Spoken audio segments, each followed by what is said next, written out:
What is up guys, Stu here. So earlier this week, Spider-Man Homecoming was released in cinemas. Obviously I went and saw that, so let's talk about that shit. So if you're a keen-eyed detective with a knack for cracking tough cases, you've probably worked out that Spider-Man Homecoming is a new Spider-Man film. I know, what? And if you don't know who Spider-Man is, I can't help you. I really can't. You must be a very lost individual. I can only apologise. But yeah, Spider-Man as a character has gone through many different iterations on screen. We had Raimi's trilogy way back when at the early 2000s. Two of those were fucking golden, the last one not so much. But then we had a reboot with The Amazing Spider-Man with Andrew Garfield, which, to be honest, I didn't like either of those films. Except for that death in the second one, which was like, oh, they did it.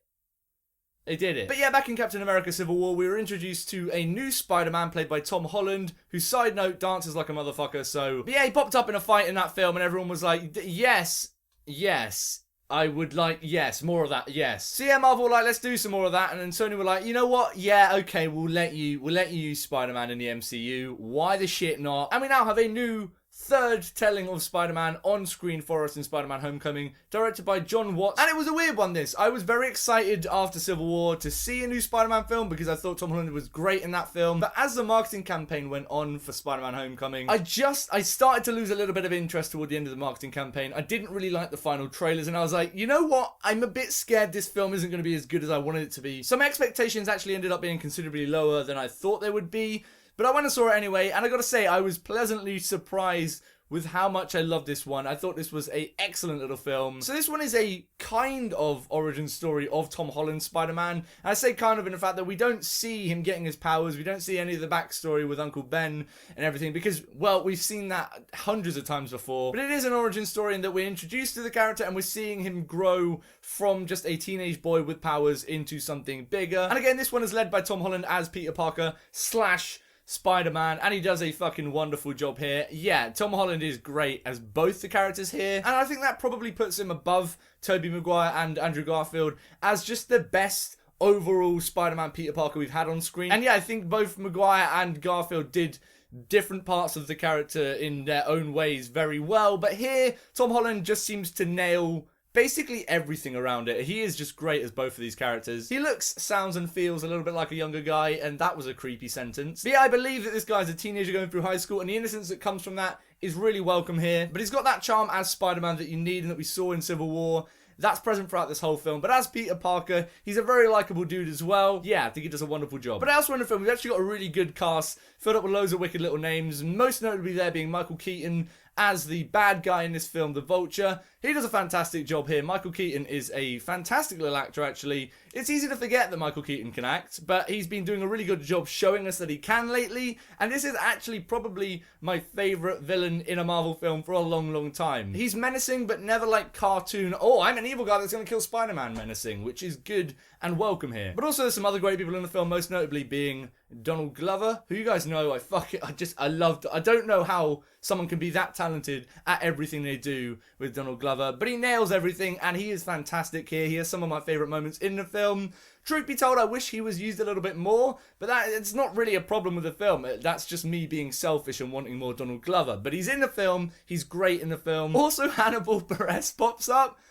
I am so happy that he popped up. I had no idea he was in the film, and he came on screen and I was like, well, this just got 10 times better. I fucking love Hannibal, and anything he does just kills me. So overall, everyone's bringing in really solid performances. No problems there. But the direction from Jon Watts is a direction which I'm very happy they took and made this just a step above a lot of the other films we're getting from the MCU at the moment. In all the marketing and sort of interviews with him before making the film, he talked a lot about how he wanted to channel the John Hughes high school vibe and make this film more of a high school film than a big superhero origin story. And I gotta say, I think there are some missteps here and there, but on the whole, he's done a really good job of nailing that side of things, because that's the side of things that has been tapped into in previous iterations of Spider-Man on screen, but it's never been the full focus. And Spider-Man, he is a teenager going through high school, and I really just enjoyed that coming of age side of things there. Because you guys know I'm a sucker for good coming of age films, and whilst I wouldn't say this is necessarily a coming of age film by the book, it's got the elements there. It's a good high school coming of age tale, and I really enjoyed that side of things. And that creates this kind of tone, which is very different to a lot of stuff we've seen in the MCU before.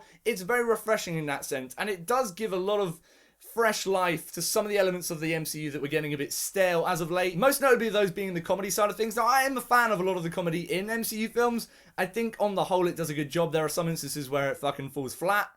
We won't get into those, but they're there. There's a lot of them in the MCU. But the comedy in Spider-Man Homecoming did actually really work for me in a way which I wasn't expecting it to work. There's just certain interactions between the students and certain elements of high school life in the film which I thought were really, really hilariously realised. Brings me back onto Hannibal as a PE teacher. I love that side of things. But also, one of my favourite comedy moments in the film is that there are these little kind of student news broadcasts that pop up through the film which basically explain to students some of the big stuff that's been happening around their school.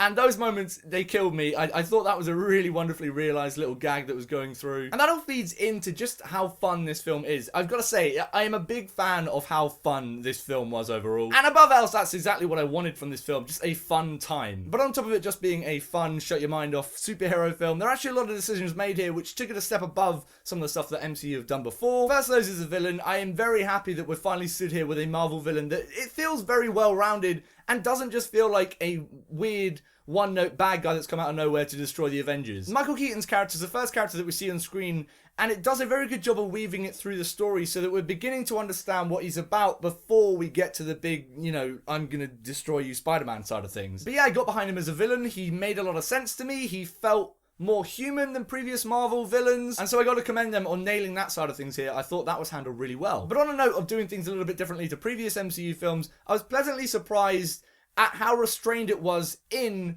placing Spider-Man in the Avengers and the Marvel Cinematic Universe. And I don't mean that that stuff isn't there, because it is there, and it does actually play a big part in the film, but I was very happy that it didn't just become Spider-Man in different scenes reacting and dealing with the Avengers and the MCU. Because from the trailers, I shared a lot of opinions with a lot of people online in that it did look a little bit like it was going to become an Iron Man film, like just Iron Man and Spider-Man team up and fight bad guys for the Avengers. And that's not really what I wanted from this one, and I'm happy that it didn't become that. And actually, this Spider-Man suit with all the hundreds and thousands of little gadgets and tech on it doesn't actually get used that much. It's mentioned, it's there, it almost gets used, but it actually ends up just sticking to the normal Spider-Man suit a lot of the time, which I'm very happy about. That was something I thought could have gone very differently and very wrong if it had been done in the way I thought it would have been done. And Spider-Man does still actually have a lot of really kick-ass action scenes in the film, most notable of which being the one with the monument. That was a really, really well-handled scene and really well executed.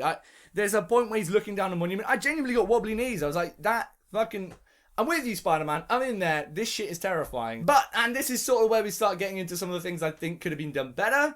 There are some action sequences which do push it a little bit too far in its ridiculousness, and that's something that you've got to come to terms with a lot of superhero films and with the Marvel Cinematic Universe at this point.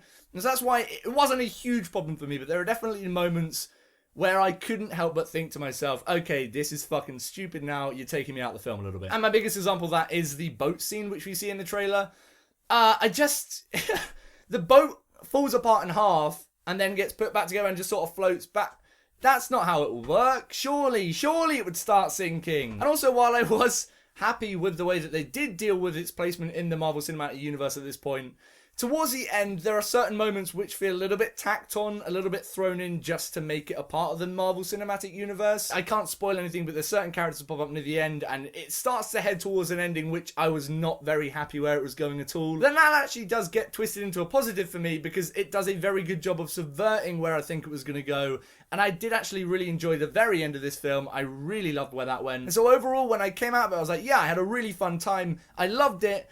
But there wasn't a huge amount of things that stuck out to me as genuine moments of just amazing craft there. So yeah, I was very pleasantly surprised with how much I enjoyed Spider-Man Homecoming. It was a very nice, refreshing change of pace for the Marvel Cinematic Universe, while still being quite firmly rooted in the Marvel Cinematic Universe, which is a fine line to tread, so kudos to Jon Watts for pulling that off. So I'm going to go ahead and give Spider-Man Homecoming a very, very solid 4 stars. Very happy with this one. I actually can't wait to see it again. But what about you guys? Have you seen Spider-Man Homecoming yet? What did you think about it? How does it rank in terms of the Spider-Man films previous to this? For me, I reckon it's the best one since Spider-Man 2, which, side note, is probably the best, well, one of the best superhero films of all time. Fucking love that second Raimi film. God, it's good. But yeah, let me know what you thought about it and where it ranks for you. As usual, if you like this review and you want to see me talk about more shit, please go ahead and click subscribe. Links to social media are in the description below, so check those out. But until next time, stay beautiful, mother truckers.